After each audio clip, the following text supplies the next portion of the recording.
बच्चों, आज हम बात करेंगे कंपाउंड इंटरेस्ट के बारे में। आपने, मुझे लग रहा है, इंटरेस्ट के बारे में सुना होगा। सबसे पहले मैं आपको इंटरेस्ट के बारे में ही बताऊंगा। चलो पहले कंपाउंड इंटरेस्ट, इससे दूसरा होता है सिंपल इंटरेस्ट। सिंपल इंटरेस्ट के बाद ही आपको इसके बारे में अच्छे से मैं बताऊंगा। ऐसा होता है बच्चों, कुछ जो बैंक होती हैं या कुछ ब्याज जो होते हैं, सबसे पहले इंटरेस्ट के बारे में बात करते हैं। कोई भी किसी की सेवा फ्री में नहीं करता। मान लिया आपने किसी से कुछ पैसे उधार लिए या आपने किसी बैंक से कुछ पैसे उधार लिए, आपने 100 रुपये उधार लिए। आपने बैंक वालों से कहा कि मुझे 100 रुपये की ज़रूरत है 5 साल के लिए। बैंक वालों ने कहा कि आपको 10% का इस पर इंटरेस्ट लगेगा पर ईयर का। तो बैंक क्या करेगा, आपसे कहेगा कि 100 रुपये आपने लिए और 1 साल बाद बैंक कहेगा कि 10 रुपये इंटरेस्ट हो गया। 10% के हिसाब से उसका 10 रुपीज़ का उसका इंटरेस्ट हो गया। 2 साल आपने पैसे रखे तो 20 रुपीज़ हो गया। 3 साल पैसे रखे तो 30 हो गया। हर साल के 10 रुपये उसमें ऐड होते चले जाएंगे। तो 5 साल के जो आपके रुपए बनेंगे वो 50 रुपीज़ बनेंगे इंटरेस्ट के केवल। ठीक है, तो इसे कहते हैं सिंपल इंटरेस्ट। लेकिन कुछ बैंकों ने क्या काम किया, उन्होंने कहा कि हम कंपाउंड इंटरेस्ट लेंगे। कंपाउंड इंटरेस्ट का मतलब ये है कि उसमें जो है ब्याज को प्रिंसिपल में ऐड कर दिया जाता है। लेकिन प्रिंसिपल क्या है, प्रिंसिपल के बारे में बात करते हैं। पहले सबसे पहले प्रिंसिपल को समझो बच्चों। मैं दोनों एग्जांपल में आपको समझाऊंगा। सपोज करो आपने बैंक से 100 रुपये उधार लिए, तो वो 100 रुपये जो है प्रिंसिपल है। और कुछ टाइम के बाद या 2 या 3 साल बाद या 5 साल बाद आपने 100 रुपये के 150 रुपये बैंक को लौटा दिए, बढ़ा के लौटाए। तो उसमें जो जितने रुपए आपने बढ़ाए उसको बोलते हैं इंटरेस्ट। और जितने आपने टोटल लौटाए, 150 रुपीज़ आपने लौटाए बैंक को, उसको बोलते हैं अमाउंट। तो बच्चों को ये बड़ा कन्फ्यूजन होता है कि प्रिंसिपल क्या है, इंटरेस्ट क्या है, अमाउंट क्या है।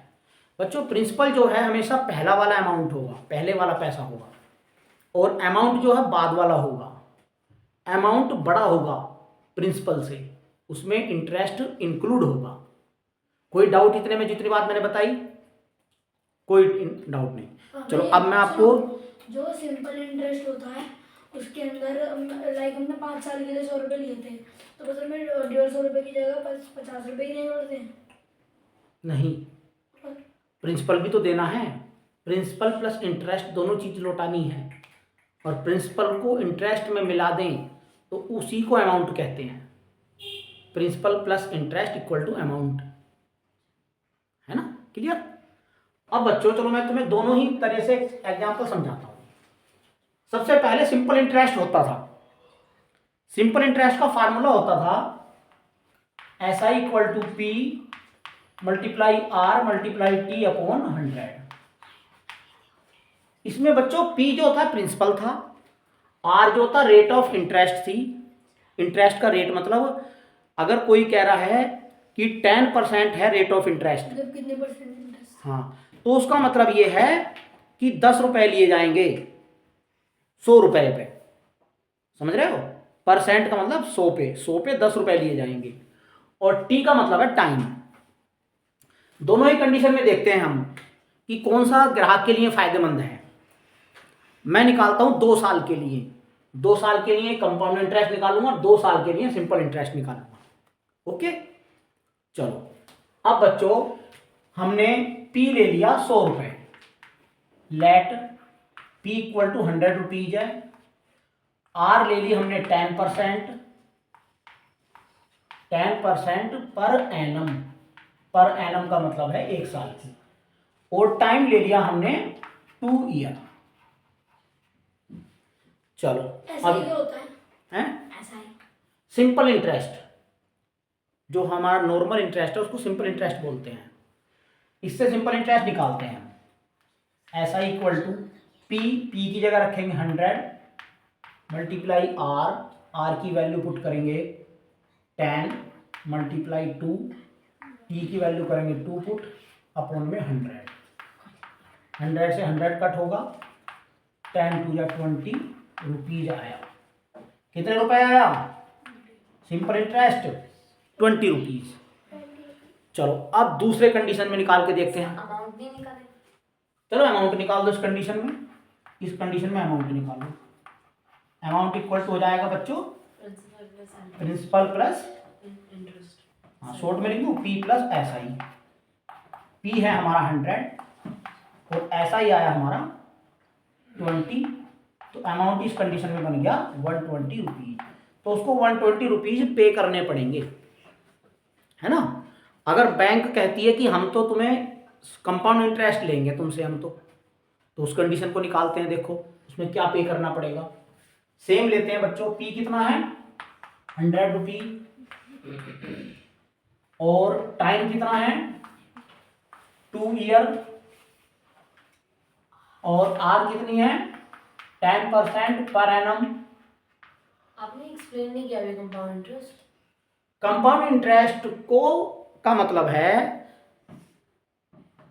कंपाउंड इंटरेस्ट का मतलब है बच्चों, जैसे अगर हम इसको कंपाउंडेड एनुअली बोला जाए तो उस कंडीशन में बैंक आपसे पहले 1 साल का ब्याज लेता है। Simple interest. हाँ सिंपल इंटरेस्ट 1 साल का, फिर उस इंटरेस्ट को उस प्रिंसिपल में ऐड कर देता है। वो अमाउंट बन जाता है दूसरे साल के लिए। वो मैं इसको करते समय करता ना, वो अमाउंट बन जाता है फिर दूसरे साल के लिए। तो इसलिए पहले साल का ब्याज तो सेम आता है दोनों कंडीशन में, दूसरे साल का जो ब्याज है, दूसरे साल का जो इंटरेस्ट है वो बढ़ जाता है। ऐसा मतलब करते हैं। उसमें होता है पहले का अमाउंट जुड़ता है उसमें। हाँ पहले का क्या होता है उसमें? मैं समझा नहीं बेटा आपकी बात। कि पहले में आपने बोला कि वो चीज उसकी प्रिंसिपल बनती है। हाँ तो पहले की क्या चीज प्रिंसिपल बनती है दूसरे की? पहले वाले साल का अमाउंट हाँ दूसरे साल के लिए प्रिंसिपल बनता है। दूसरे साल की प्रिंसिपल बनता है। हाँ हाँ चलो इसमें पहले साल का निकाल लेंगे अब हम। इसमें 1 साल का निकालना पड़ेगा फॉर फर्स्ट ईयर। तो फर्स्ट ईयर के लिए आप निकाल लोगे तो निकालो interest, simple interest equal to, तो हो जाएगा 100, आर है हमारा 10 और टी है हमारा 1, 4 अपॉन 100। 100 से 100 कटा इक्वल टू कितना आ गया 10 रुपीज। पहले साल का जो सिंपल इंटरेस्ट आया बच्चों 10 रुपीज आ गया। अब बैंक ने कहा ये 10 रुपीज अब हम आपके प्रिंसिपल में जोड़ रहे हैं। ओके तो अब लिखेंगे प्रिंसिपल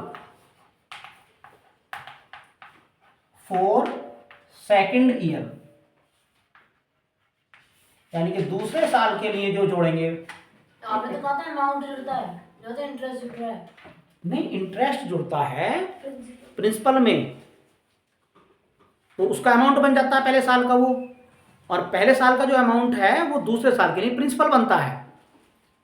तो मैं निकाल रहा हूं ना principal for second year equal to, देखो बच्चों पहले साल का प्रिंसिपल क्या था 100 था, अब उसमें ये 10 रुपीज और ऐड हो गया, कितना आ गया 110 रुपीज। ये आया प्रिंसिपल सेकंड ईयर के लिए। अब निकालो simple interest for second year.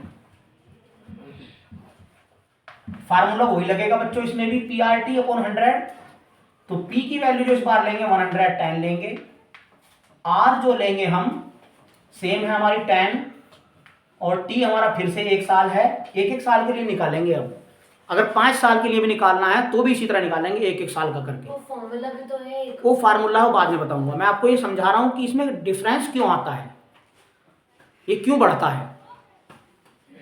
Upon में 100, अब जब 0 से 0 कट हो गया, 0 से ये 0 कट हो गया, इक्वल टू आया 11 रुपीज। तो बच्चों इस कंडीशन में दूसरे साल के लिए इंटरेस्ट बढ़ गया, कितना रुपए हो गया 11 रुपए हो गया, सर 1 रुपये बढ़ा। 1 रुपये बढ़ गया। उस कंडीशन में दोनों साल के लिए 10-10 रुपए था सिंपल इंटरेस्ट जो था।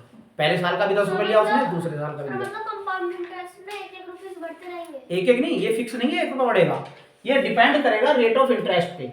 आपकी रेट ऑफ इंटरेस्ट क्या है ना, रेट ऑफ इंटरेस्ट पे डिपेंड करेगा ये। अब दूसरे साल के लिए बच्चों ब्याज हो गया 11 रुपए। तो अब इसमें निकालो अमाउंट अमाउंट निकालना है ना, अमाउंट इक्वल टू, अब 100 रुपीज तो नहीं, 110 तो ये हो गया था पिछले साल का, 110 प्लस 11 रुपए इस साल का ब्याज हो गया, तो कितना आ गया 121 रुपीज। अब इस कंडीशन में उसे 120 रुपए लौटाने पड़ेंगे बैंक को, और इस कंडीशन में अगर वो कंपाउंड इंटरेस्ट लगाएगी बैंक तो कितने रुपए देने पड़ेंगे उसे, 121। तो कौन से में फायदा है कस्टमर को, सिंपल। सिंपल इंटरेस्ट में कस्टमर को फायदा है, बैंक को इसमें फायदा। हाँ तो बच्चों इस कंडीशन में जो है बैंक को 121 रुपए देने लौटाने पड़ेंगे उसको, और इस कंडीशन में 120 रुपए। क्लियर, कोई डाउट आपका? वैसे कंपाउंड इंटरेस्ट निकालने का एक फार्मूला भी होता है, उस फार्मूले को बता दूं मैं आपको, इतनी लंबी कैलकुलेशन करके नहीं निकालते, सीधा फार्मूले से निकाल देते हैं। चलो सेम कंडीशन लेते हैं,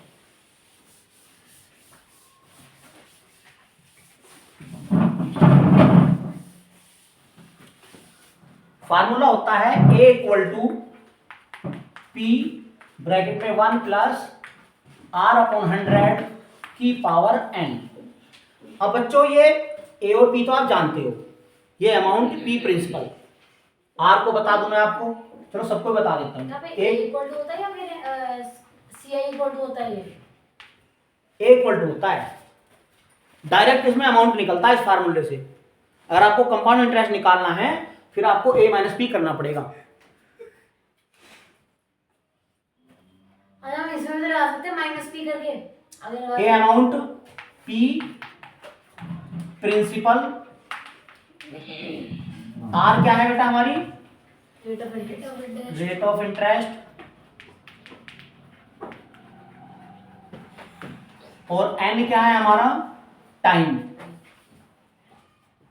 आर को बोल दो टाइम। एन को एन टाइम कैसे हो गया?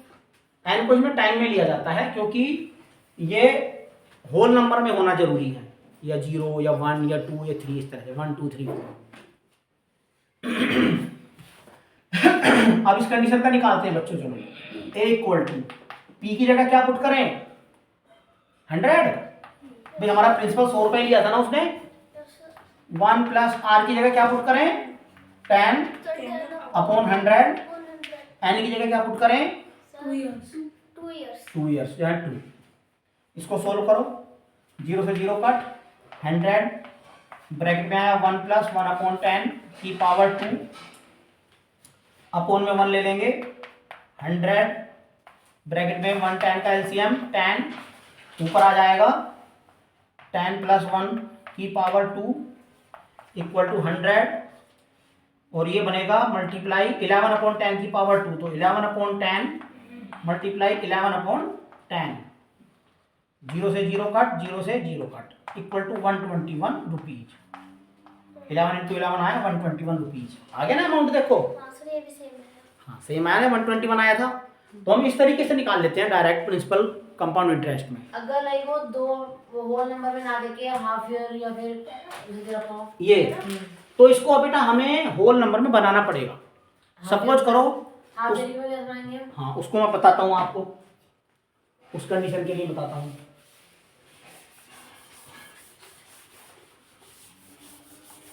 उस कंडीशन को समझो, बहुत अच्छी बात पूछी आपने। सपोज करो उसने जो दे रखा है टाइम एन इक्वल टू दे रखा है, सपोज करो उसने 2.5 ईयर है ना, तो हम इसको 6 मंथ में बदलेंगे।